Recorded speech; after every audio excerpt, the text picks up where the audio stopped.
আবু হুরায়রা রাদিয়াল্লাহু তাআলা আনহু বলতেছেন, আল্লাহর নবী সাল্লাল্লাহু আলাইহি ওয়াসাল্লাম সাহাবায়ে কেরামকে বললেন, ও আমার সাহাবীরা শোনো, এটা কোন মাস এসেছে, কেমন মাস এসেছে, কোন মহিমান্বিত মাস এসেছে তোমরা জানিয়ে রাখো, তোমাদের জন্য কি নিয়ে এসেছে তোমরা বুঝিয়ে রাখো।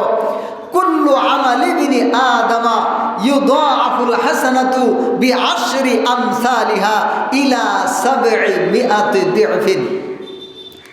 তোমাদের প্রত্যেকজন বনি আদমের প্রত্যেকের আমল নামা, প্রত্যেকের আমল, প্রত্যেকের নেক আমল, তোমাদের যত নেক আমল তোমরা এই রমজান মাসের চাঁদ উঠার পর থেকে চাঁদ ডুবা পর্যন্ত যত প্রকার নেক আমল তোমরা করবা, প্রত্যেক নেক আমলের সওয়াবকে আল্লাহ সুবহানাহু ওয়া তাআলা 10 গুণ থেকে 700 গুণ পর্যন্ত বৃদ্ধি করে দিয়েছেন। সুবহানাল্লাহি ওয়া বিহামদিহি। এখানে একটা কথা আসে, 10 গুণ থেকে 700 গুণ, এটা কিন্তু সামান্য একটা পার্থক্য না। যেমন বলা হয়তো 10 গুণ থেকে 20 গুণ, 10 গুণ থেকে 30 গুণ বা 10 গুণ থেকে 100 গুণ, এটাও একটা মানে তুলনার মধ্যে একটা ধরা যায়। কিন্তু আল্লাহর নবী বললেন, আল্লাহ সুবহানাহু ওয়া তাআলা এই রমজান মাসে প্রত্যেকটা নেক আমলের সওয়াব 10 গুণ থেকে 700 গুণ পর্যন্ত বাড়ায় দেন। তো এখানে 10 গুণ কারা পাবে, 700 গুণ কারা পাবে, এই ব্যাপারে মুহাদ্দিসিনে কেরাম বিভিন্ন ব্যাখ্যা এই হাদিসের নিচে তাদের শরাহ গ্রন্থগুলাতে, হাদিসের ব্যাখ্যা গ্রন্থগুলাতে বিস্তারিতভাবে দিয়েছেন। তবে এর মধ্যে আমি যে বিষয়টা লক্ষ্য করলাম, অধিকাংশ মুহাদ্দিসিনে কেরাম যেই ব্যাখ্যাটা দিয়েছেন, এটা সবচাইতে সুন্দর এবং উত্তম ব্যাখ্যা যারা দিয়েছেন, ওইটা হচ্ছে এরকম যে প্রত্যেকের আমলের ইখলাস এবং নিয়ত এটা একরকম নয়। মানে আমল ঠিক আছে, আমলের লেভেল একই আমল, কিন্তু আমলকারীর মধ্যে ভিন্নতা আছে। যেমন কোনো ব্যক্তি 2 রাকাত নফল নামাজ পড়ল, 2 জন ব্যক্তি পাশাপাশি দাঁড়িয়ে 2 রাকাত নফল নামাজ পড়ল, একজন ব্যক্তি নফল নামাজের সওয়াব পাইল 10 গুণ, আরেকজন ব্যক্তি ওই একই নফল নামাজের সওয়াব পাইল 700 গুণ। নফল নামাজ পড়ছে, কোন নামাজ পড়ছে? নফল নামাজ। কয় রাকাত পড়ছে? 2 রাকাত পড়ছে। যেই পদ্ধতিতে নামাজ পড়া হয় ওই পদ্ধতিতেই পড়ছে, কিন্তু একজন পাইল 10 গুণ, একজন পাইল 700 গুণ। কেন? আমল একই, আমল একই, কিন্তু আমলকারীর ভিন্নতার কারণে সওয়াবের মধ্যে ভিন্নতা আসে। এখন আমলকারীর ভিন্নতাটা কি? এক ব্যক্তি আমল করলো, 2 রাকাত নফল নামাজ পড়লো, কিন্তু তার ইখলাস এবং নিয়তটা ওই রকম পরিপূর্ণ নয় যেই রকম পরিপূর্ণ আল্লাহর জন্য হতে হয়। একজন ব্যক্তি নফল নামাজ ঠিকই পড়লো, তার ঈমানি হালত, তার আমলি হালত, তার আকীদাগত হালত ওই পরিমাণ বিশুদ্ধ নয় যেই পরিমাণ হইলে আল্লাহ সুবহানাহু ওয়া তাআলা 700 গুণ দিতেন। এই জন্য এই ব্যক্তির জন্য আল্লাহ তাআলা 10 গুণ দেন। তার মানে প্রত্যেক আমলের সওয়াব অন্তত 10 গুণ, 10 গুণের নিচে না।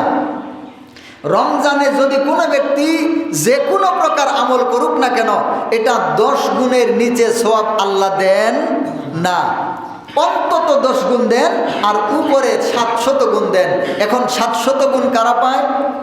যাদের ঈমানি হালত, আমলি হালত, ইখলাস, নিয়ত, সার্বিক বিষয় যত সুন্দর, তার আমলের সওয়াবের গুণও তত বেশি হবে। এটা মুহাদ্দিসিনে কেরামগণ এই যে অনেকগুলা ব্যাখ্যা দিয়েছেন, এর মধ্যে এই ব্যাখ্যাটা অনেক সুন্দর, অনেক সুন্দর, অনেক গ্রহণযোগ্য। এবার আল্লাহর নবী সাল্লাল্লাহু আলাইহি ওয়াসাল্লাম বলতেছেন, ও দুনিয়ার উম্মতেরা শুনো, শুধুমাত্র এইটুকু না। এবার আল্লাহ সুবহানাহু ওয়া তাআলার একটা কথা আল্লাহর নবী বলতেছেন, ক্বালা আল্লাহু তাআলা ফা ইন্নাহু লি ওয়া আনা আজজি বিহি। ও আমার উম্মতেরা শুনো, শুধুমাত্র তাই না, আল্লাহ সুবহানাহু ওয়া তাআলা প্রত্যেকটা নফল ইবাদতের সওয়াবকে 10 গুণ থেকে 700 গুণ পর্যন্ত বৃদ্ধি করে দেন। এটা তো আল্লাহ সুবহানাহু ওয়া তাআলা রমজান মাসের মধ্যে মুসলমানদের জন্য, ঈমানদারদের জন্য একটা পুরস্কার দিয়েই রেখেছেন। এবার আল্লাহ তাআলা নিজে তার মুখে, তার পবিত্র কুদরতি জবানে বলতেছেন, ফা ইন্নাহু লি ওয়া আনা আজজি বিহি। ও আমার উম্মতেরা শুনো, আল্লাহ সুবহানাহু ওয়া তাআলা নিজে বলতেছেন এই রোজাটা কেবলমাত্র, শুধুমাত্র, একমাত্র আমার জন্য। ওয়া আনা আজজি বিহি, আর এর প্রতিদান আমি আল্লাহ নিজেই। আল্লাহর নবী বললেন, আল্লাহ তাআলা নিজে বলেছেন এই রোজাটা কেবলমাত্র, একমাত্র, শুধুমাত্র আমার জন্য, আর এর প্রতিদান আমি আল্লাহ নিজেই। যদিও এই কথাটা শুনতে অনেক সংক্ষিপ্ত এবং ছোট মনে হয়, কিন্তু এই কথাটার হাকিকত, এই কথাটার অর্থ বড় ব্যাপক।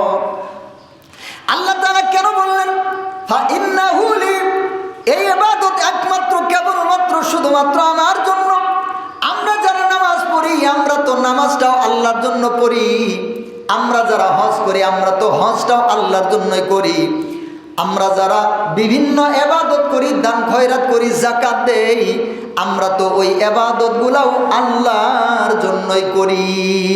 কিন্তু আল্লাহ তাআলা অন্য কোনো ইবাদতের ক্ষেত্রে এই কথা কেন বললেন না ফা ইন্নাহু লি?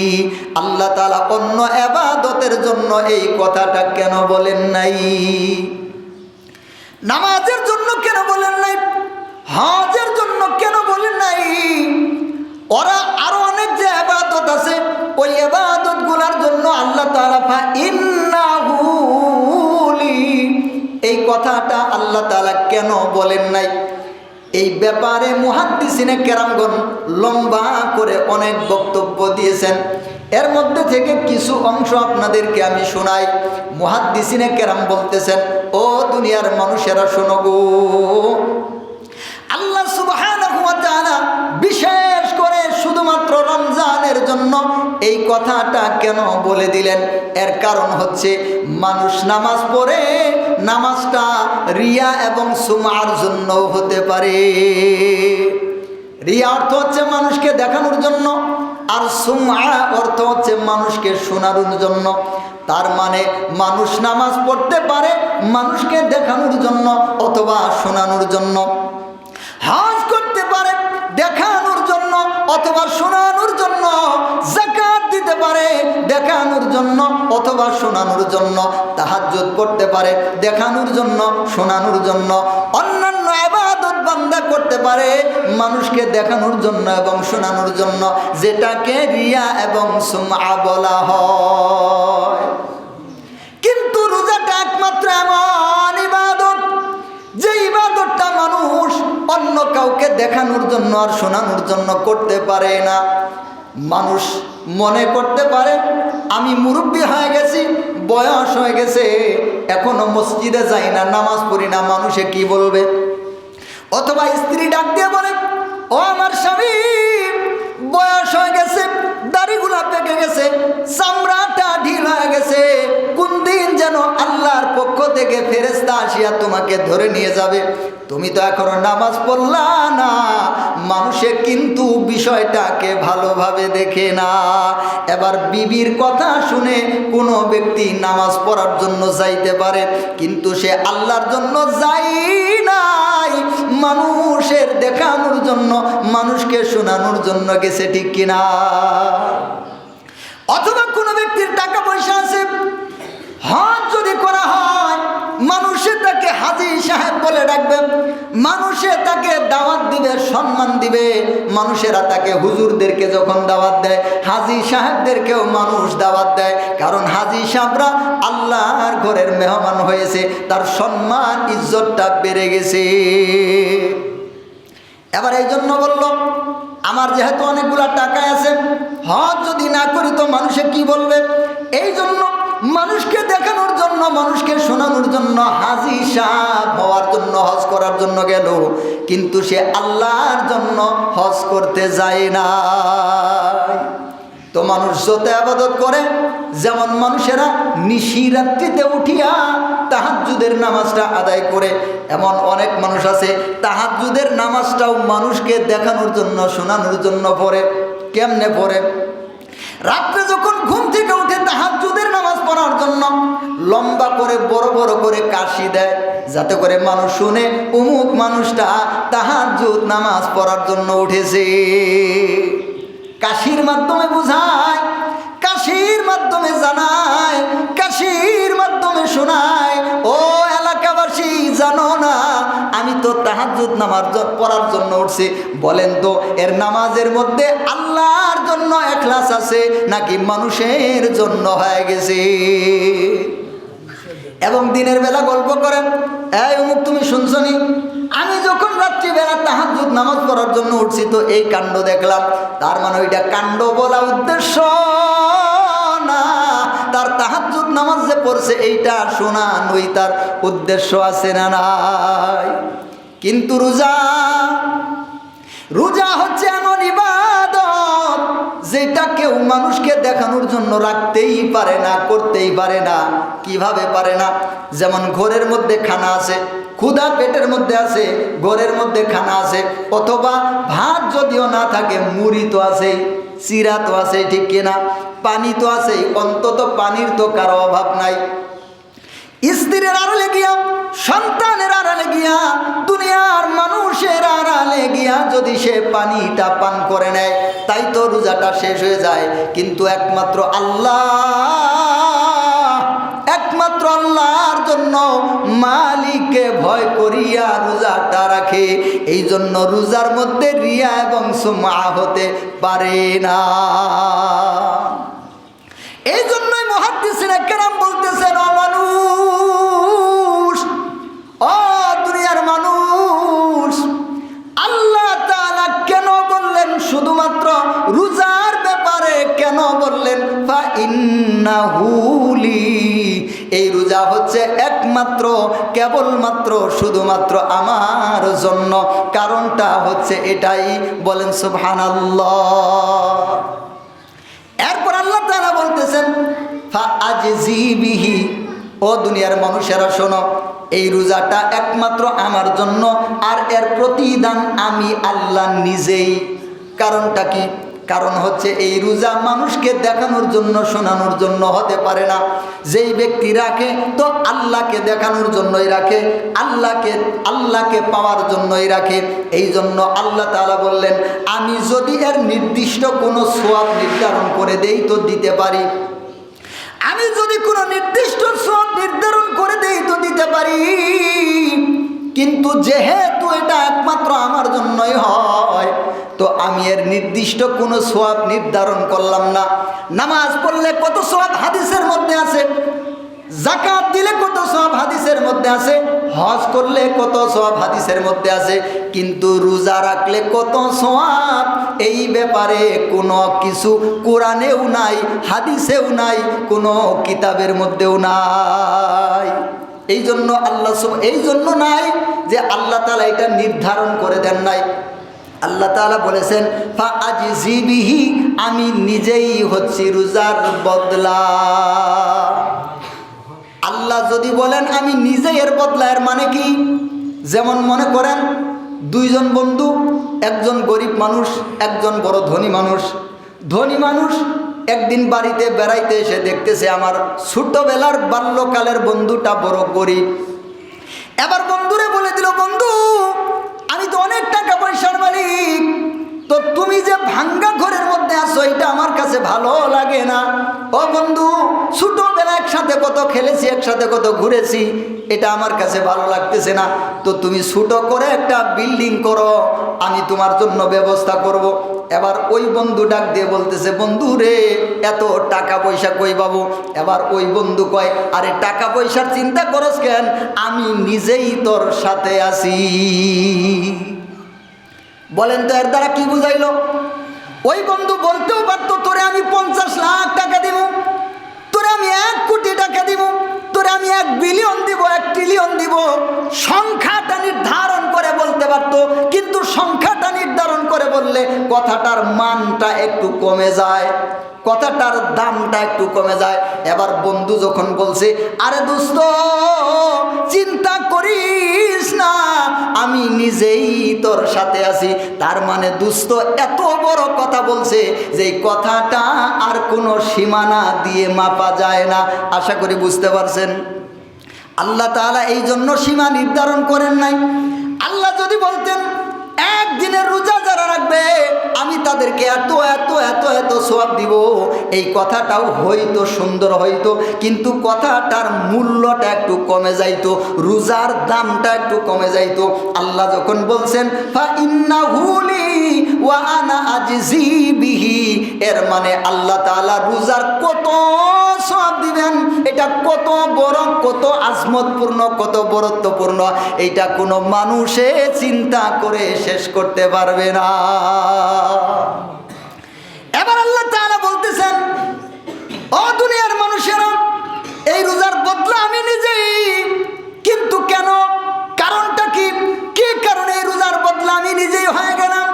এবার আল্লাহ সুবহানাহু ওয়া তাআলা বলেছেন, আল্লাহর নবী জানিয়ে দিয়েছেন, ইয়াদাউ শাহওয়াতাহু ওয়া তুআমাহু মিন আজলি। এবার আল্লাহ তাআলা বললেন 2টা কারণ। কয়টা কারণ? আল্লাহ তাআলা 2টা কারণের কথা বলে দিলেন। ও দুনিয়ার মানুষেরা, ও আমার বান্দারা শোনো, এই রোজার বদলা আমি নিজেই কেন, কারণটা কি শুনিয়া রাখো। 2টা কারণ। ইয়াদাউ, সে ছেড়ে দিয়েছে, শাহওয়াতাহু ওয়া তুআমাহু, শাহওয়াতাহু ওয়া তুআমাহু মিন আজলি। ও আমার বান্দারা শোনো, এই রোজা যেহেতু মানুষকে দেখানোর জন্য, মানুষকে শোনানোর জন্য হতে পারে না, রোজার মধ্যে যেহেতু রিয়া এবং সুমআ হতে পারে না, তো যেই ব্যক্তি রোজা রাখছে সে কেবলমাত্র, শুধুমাত্র, একমাত্র আমি আল্লাহর জন্যই রাখছে। আর সে 2টা জিনিসকে ছেড়ে দিছে, ইয়াদাউ শাহওয়াতাহু, সে তার খাহেসাতকে ছেড়ে দিছে, ওয়া তুআমাহু, এবং তার খাদ্য পানীয়কে ছেড়ে দিছে, লি আজলি, একমাত্র আমি আল্লাহর জন্য। সুবহানাল্লাহ। আল্লাহ তাআলা জানায় দিলেন ইয়াদাউ শাহওয়াতাহু মানে কি?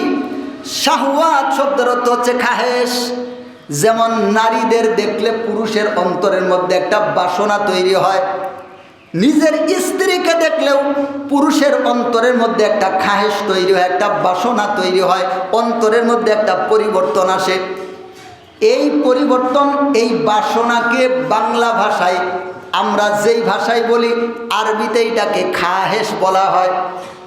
খাহেশ মানে আকাঙ্ক্ষা, চাওয়া, এই ধরনের অর্থ বোঝায়। তার মানে ইয়াদাউ শাহওয়াতাহু, সে তার খাহেশকে ছেড়ে দিয়েছে, অর্থাৎ গুনার প্রতি মানুষের যে একটা আকর্ষণ, গুনার প্রতি মানুষের যে একটা আকর্ষণ, আরবি ভাষায় ওটাকেই খাহেশ বলা হয়। এবার আল্লাহ তাআলা বলতেছেন ইয়াদাউ শাহওয়াতাহু, যেই ব্যক্তি রোজা রাখছে আমার বান্দা, সে তার খাহেশকে ছেড়ে দিয়েছে। কিভাবে ছেড়ে দিছে? রমজান মাস, যুবক মানুষ নতুন বিয়া করছে, রমজান মাস এসে পড়ছে। শুধুমাত্র নতুন বিয়া করলেই নয়, পুরুষ মানুষ মৃত্যুর আগ পর্যন্তই খাহেশ থাকে।